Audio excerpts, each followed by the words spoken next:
All right. Well, welcome and thank you so much for joining us. My name is Phil Payne, and I'm one of the pastors on staff at Moses Lake Christian Church. And we are excited to have Charlie Kazin with us. I'm also excited to have those of you joining us live, as well as those of you that will watch this later on our website or on social media.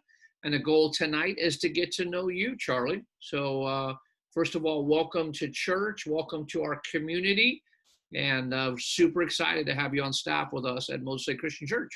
Thank you. Yeah, it's been great. It's been a great transition and really fun to dive in and meet all the students. So Very cool. Very cool. Well, Charlie, let's get going with you a little bit. We want to get to know you. We certainly want to hear about ministry and take some questions. And I've got some questions that I want to ask you. But why don't you tell us a little bit about you, kind of growing up years? Where did you grow up, and maybe a little bit of family of origin, and what was little Charlie like? Tell us about your growing up years. well, you didn't tell me you were going to get this deep here. There you go. I have family photos from No, I don't. Yeah. Let's see. I grew up in Southern California, and had two half sisters, and my mom and dad worked together while we were growing up. Life at home was pretty difficult. My dad was an alcoholic and a drug user, and my sisters were drug users as well. And so life was just, difficult. It was really hard. Lots of fighting, lots of arguing, that kind of stuff in the home. And that just was a very difficult thing to go through. And so, just as a kid, just trying to navigate that and figure out, who I was and what life was about, and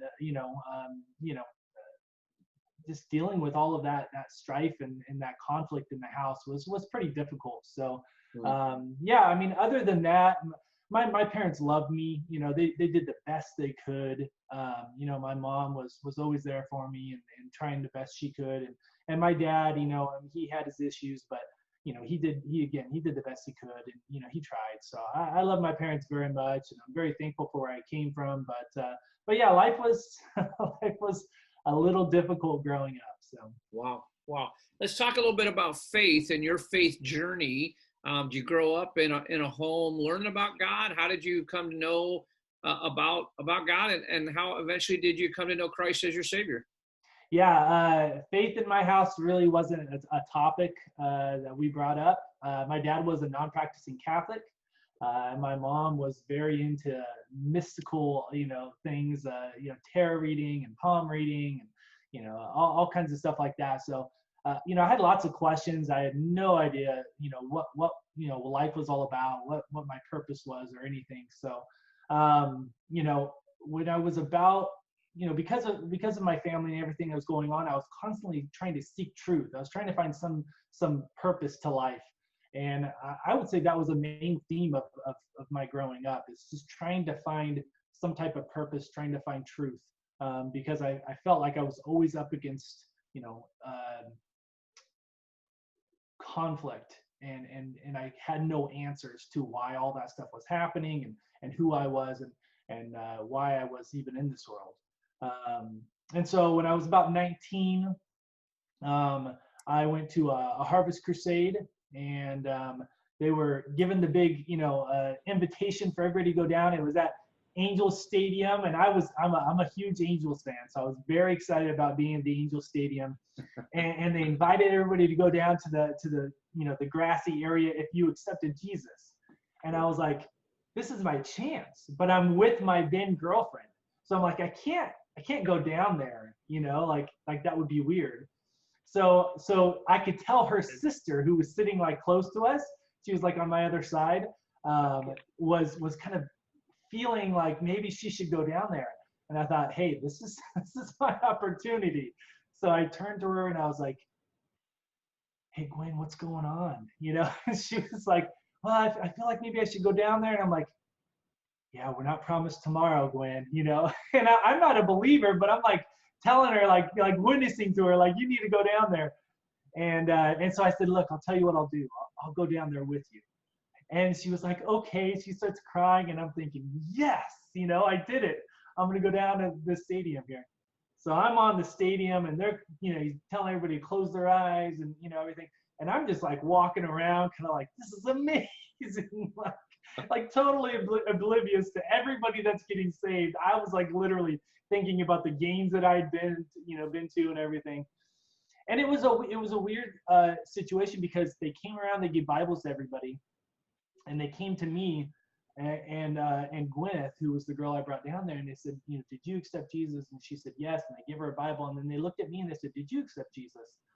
And it was the weirdest thing I've ever been through, because it was like all the things that I had been told about God, everything I had experienced, didn't really make sense until that moment. It was like all of a sudden somebody pulled up the veil, and like everything I'd been told about God, it just made sense all of a sudden.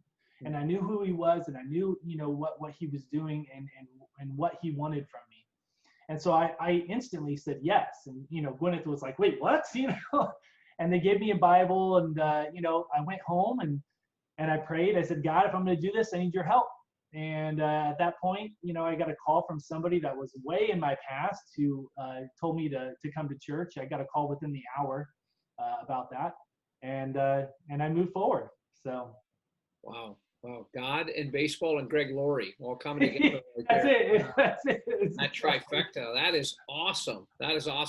Well, you have a beautiful family. Tell us a little bit about your family. Thank you. Yes. So my wife and I met shortly after I moved to Grass Valley in Northern California. And she's amazing. Just absolutely amazing. I love her so much. And we have 4 kids. We have Jack, who's my oldest. He's 9. And Chloe, who's next, she just turned 8. And then Grace, she is now 6. She just turned 6. And then Jocelyn, who is 3. So full quiver, and we're very happy family. Wow. Well, I've had the privilege of hanging out with your family, and you have a really fun family. Everybody is just engaged and being full of life, and there's got to be some great times in the Kazin household right there. Absolutely. It's a fun time. We really, when we first had kids, I remember somebody saying, oh, just wait, it's going to be horrible. And don't get me wrong. I mean, raising kids is tough. It is hard. And, there's fights and arguments and all that good stuff, that you have to mediate. But we love being parents. We love our kids, and it's a lot of fun. So. Wow, that's really cool. Very cool. Well, you mentioned Grass Valley, California.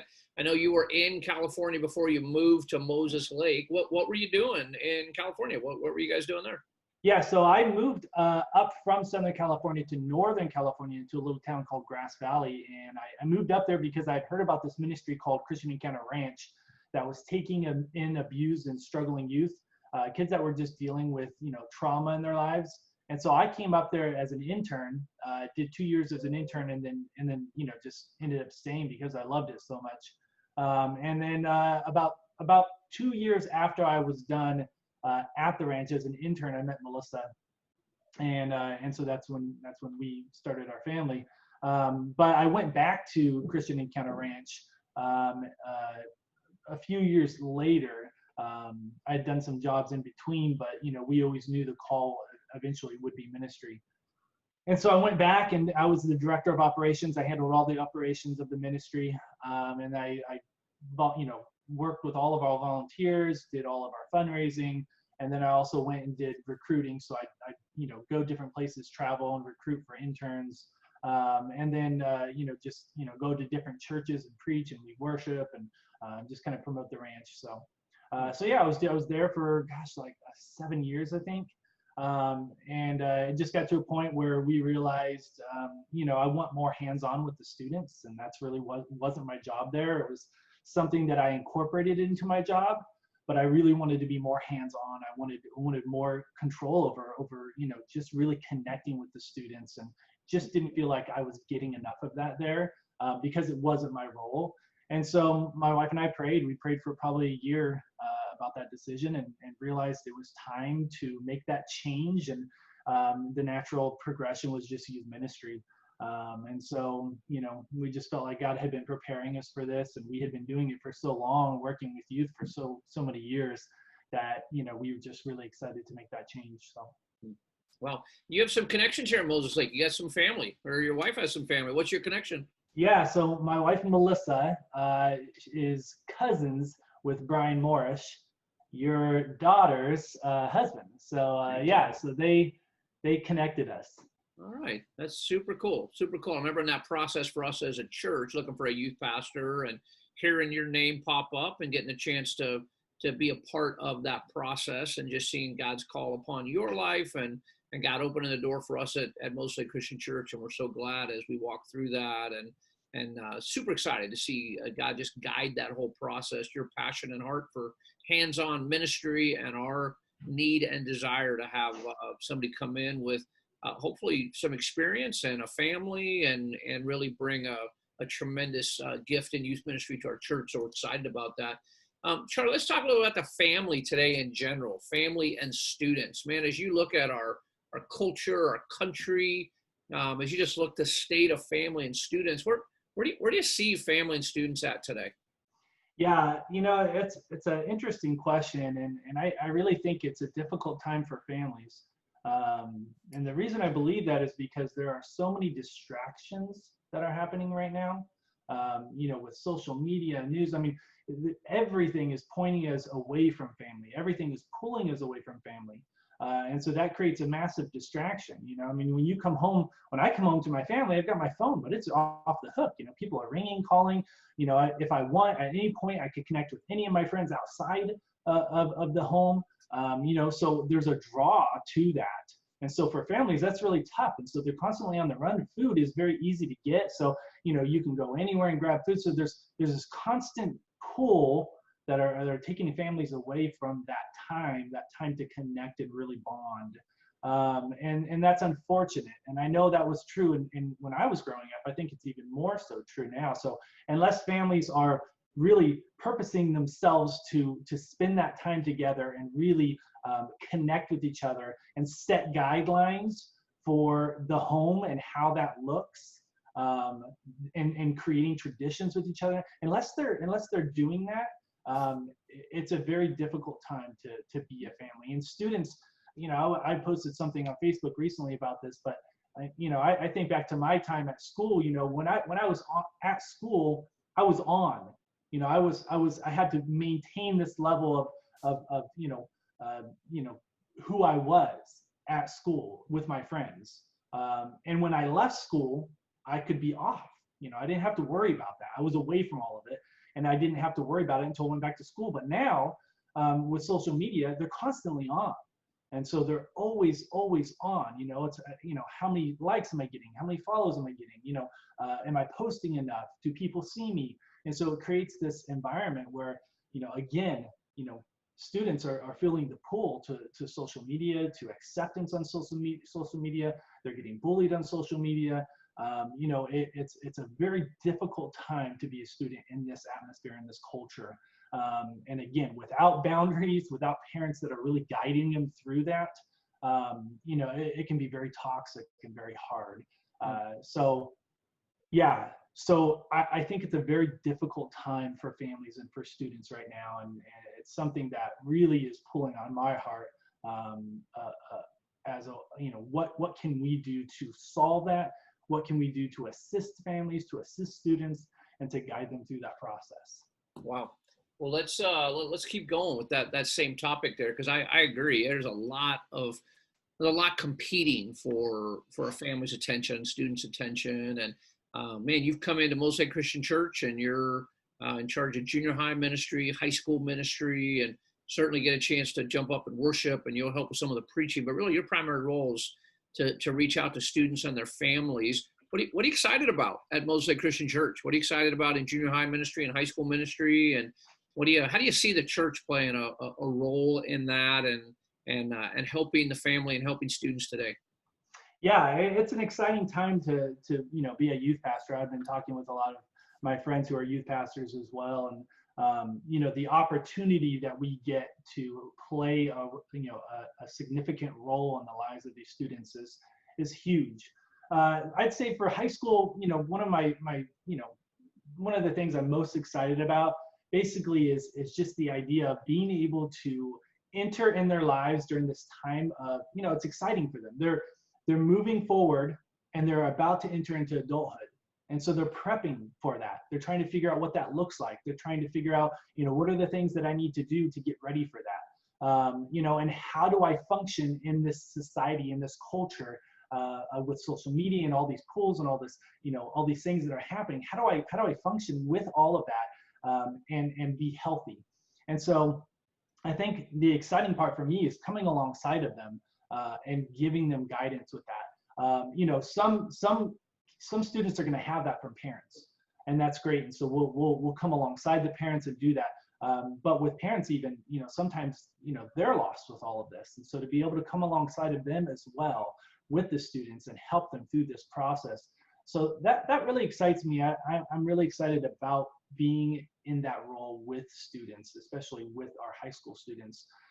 With junior high students, I haven't worked with junior high students before, so it's been kind of eye-opening, but some things that I think I've noticed already that I'm getting kind of excited about is basically just helping them tap into their potential.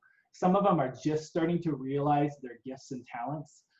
There was a conversation that we had in one of our programming times, and we talked about, gifts and talents, and we started diving a little bit deeper into that. And it was neat to see kind of some light bulbs going off. And then also just helping them, become self-aware, and I think that's really exciting too. So those are the things I think I'm getting really excited about. But all of this, all of these things that we're doing, we're helping them transition into this world, into life, right, into the next stages. But it all revolves around Jesus, right? Everything is to draw them closer to the heart of Jesus, and that's what we do. Somebody once said to me, look, if we want to create change in the hearts of people, we have got to have influence. You have to have influence. And so everything I do revolves around that idea. I'm trying to find a way to get influence into the lives of these students. And once I have influence, then I can create change into their lives. Wow. Wow, that's awesome.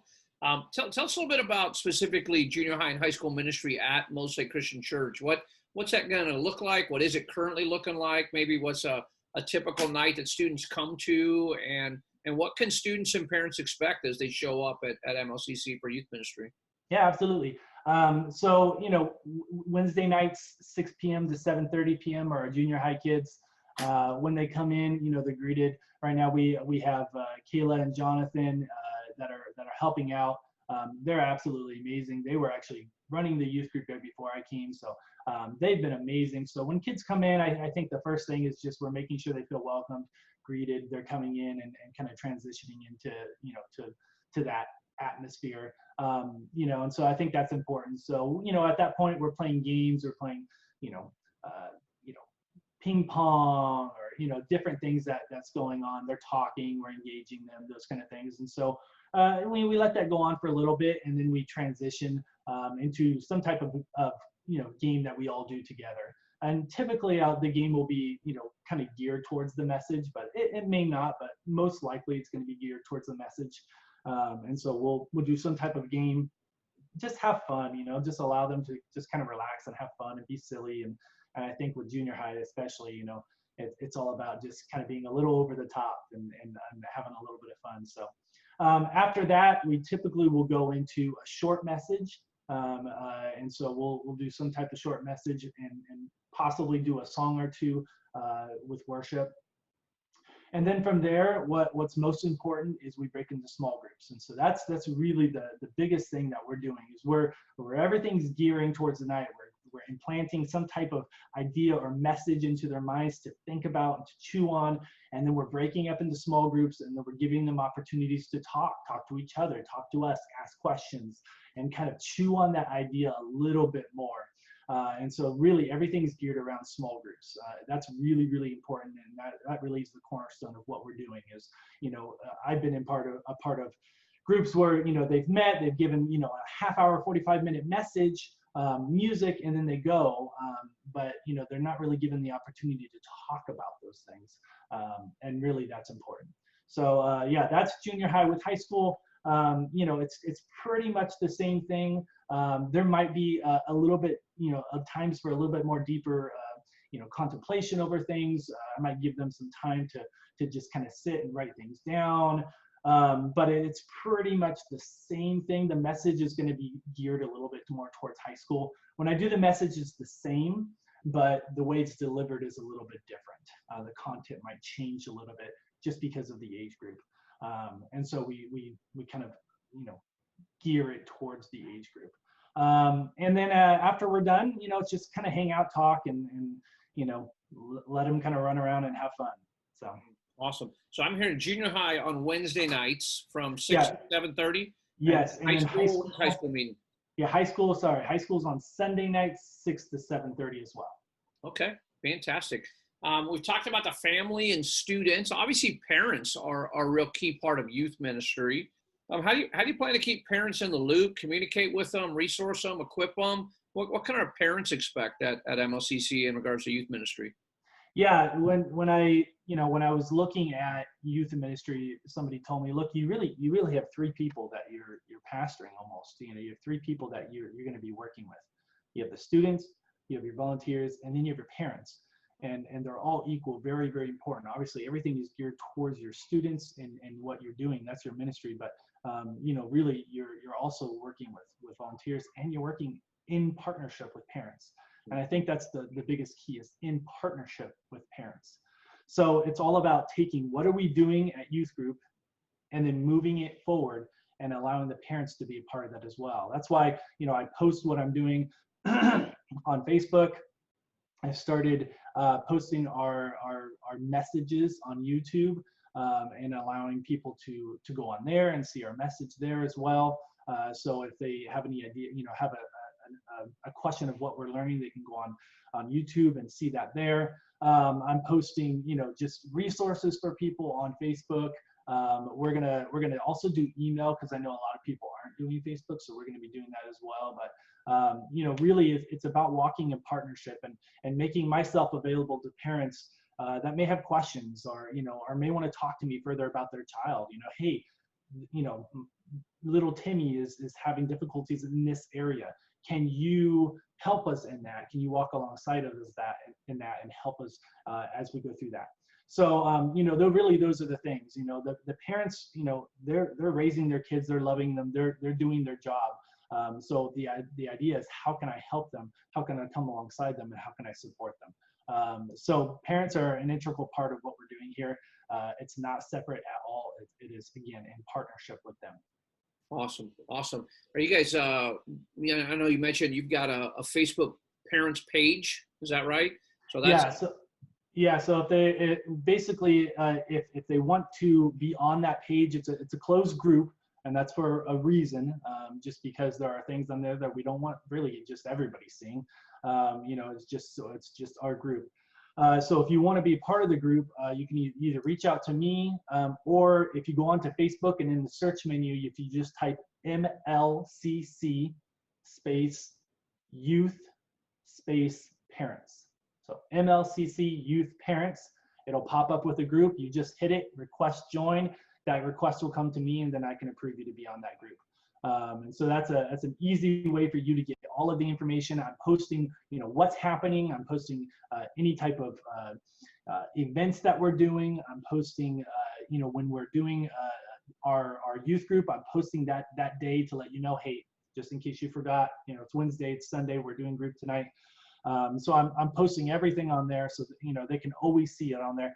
They can message me on there. They can respond in comments section, any questions they have, and that's something I'm going to get and be able to respond to. So that's a really good way for us to be able to communicate with each other, and for parents to be able to communicate with me. But if that doesn't work, I talked to a mom today who doesn't use Facebook and is not on social media. So phone, texting, of course, that's definitely a way you can reach me. You can call me at the church.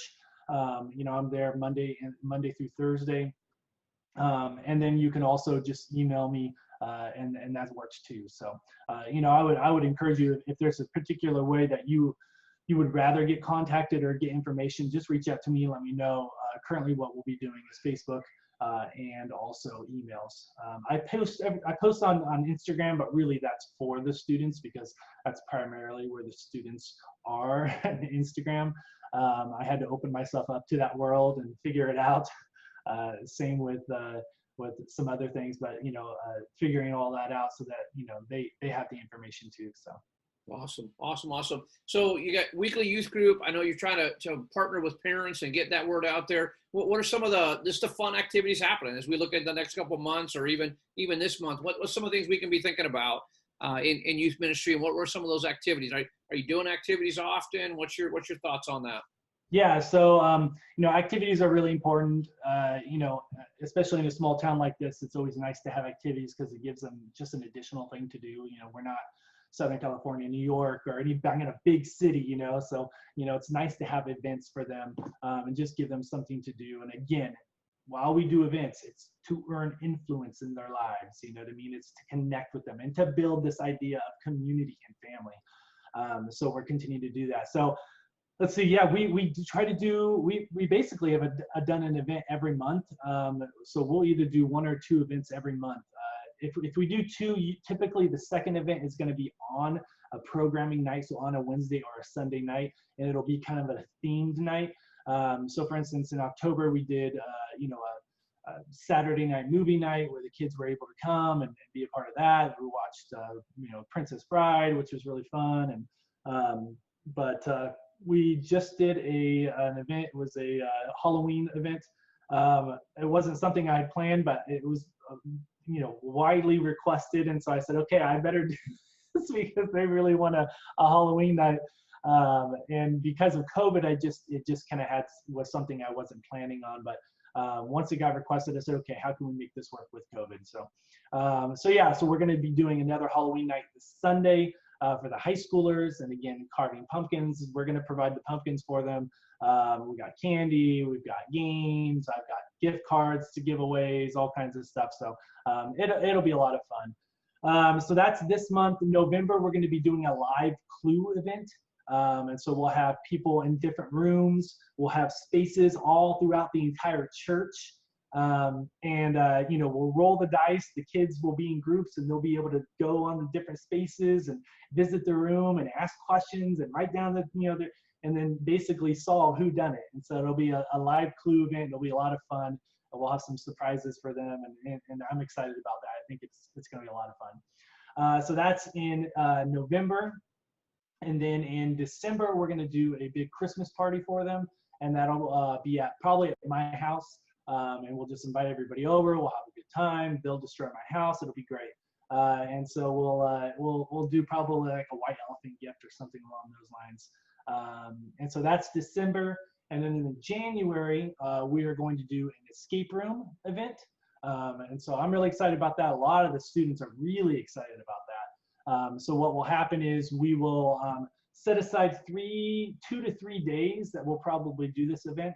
And the students will gather a group of anywhere from probably 3 to 6 people, and they'll sign up for a time slot. And parents can come too. So if they want to do it with their parents, I would encourage them to bring their parents. If parents are just like, hey, we just want to do it by ourselves, we'll make that happen too. And so we'll do that, and that's going to be a lot of fun. I'm really excited about that, but I put it off to January because it's a lot of planning, a lot of work around that, and so we're trying to make all of that happen. So that's up until January. From there, we'll move forward, but I don't have any events planned till yet for February moving forward. But we're working on trying to get like a 6-month schedule going, so we know kind of 6 months out what is happening. Also, just so parents know, I'm also sending out a monthly email, and that'll go out, and it's just kind of sent to all families, and that kind of maps out what the month's going to look like. It's going to map out what our next series is going to be about, and give you just some resources and stuff. So awesome. Just touching down, I know you mentioned COVID there. I know we're in kind of a crazy season here. What can we expect as students are showing up to youth ministry, junior high, high school? I know church, we're trying to figure all that out and follow the guidelines of Grant County Health Department. And so how are you handling that? And how are we making sure that everybody's staying safe as we gather at church and in youth ministry? Yeah, I mean, it's a hot topic right now. I think the most important thing is, we're just trying to be as safe as we can. And we're trying to make sure that we're following what the guidelines are by the county. So the county's requesting masks or requiring masks indoors. and this is what we're doing in church. So we're kind of pulling that over into youth groups. So as they come in, we're requiring masks. We're doing our best to keep 6 feet of space between each other. It doesn't always happen with the teenagers and the junior high kids, but we're doing our best to make that happen. So so keeping that distance, keeping masks on, making sure that we're doing anything we're giving them. If there's candy or anything like that, single serve, all of that, same thing. We're just being super careful. And the reason is there are students and families in our congregation that have people that are high risk for getting COVID. My grandfather contracted COVID. He's in the hospital right now.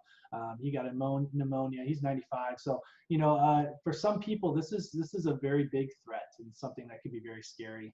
And so we're trying to respect and make sure that we're taking care of our congregation, our people, our students, and our family. So really everything is geared around that. How can we protect people? How can we make sure that we're loving each other? And it's difficult. I don't like wearing a mask any more than probably all of you, but we do it because it's required by the county, but also we're just trying to protect each other. So I had a student talk to me today, and she was not happy about having to wear a mask, and I totally get it. And I just my heart went out to her, and I was like, thank you so much for just reaching out, talking to me. So we just had a very honest, good conversation about it. And in the end, reached the same conclusion. And I thought it went really well. But, I always encourage students, look, if you have a voice, use it. If you have, questions about what we're doing or, disagree, let's talk about that. Let's have that conversation. And I would encourage parents the same thing. If you have questions about something that's happening in youth group, whether it's masks or whether it's a sermon series or something that we're doing, if something doesn't sit right with you, or you just have more questions, man, let's engage in that conversation and let's have that conversation, because that's a healthy thing to do. And I'm all for it. So I would just encourage you, if you have questions, don't let them just sit there, and don't think that I don't want to hear from you, because I absolutely do. Contact me, let me know, and let's have that conversation. Awesome. Well, thank you, Charlie, so much. It's been great to chat with you and to hear a little bit of your personal story. Super excited about you and Melissa and the kids being with us at Mosaic Christian Church, and just your passion for Jesus and your passion for students. And thank you for diving in and walking through this crazy season that we're all in. But we can trust the Lord that, man, He's at work in this time, and especially true in our junior hires, our high schoolers, and their families. So we're praying blessings on you. Thanks for being approachable and working hard in youth ministry. And thanks for taking time with us tonight.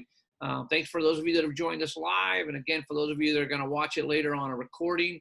And we want to really just continue to come alongside you, Charlie, and support you as our youth pastor, and excited about what's going on at our church. So thanks for a great time together tonight. And the Lord bless you. Thank you. Thank you. All right. Take care.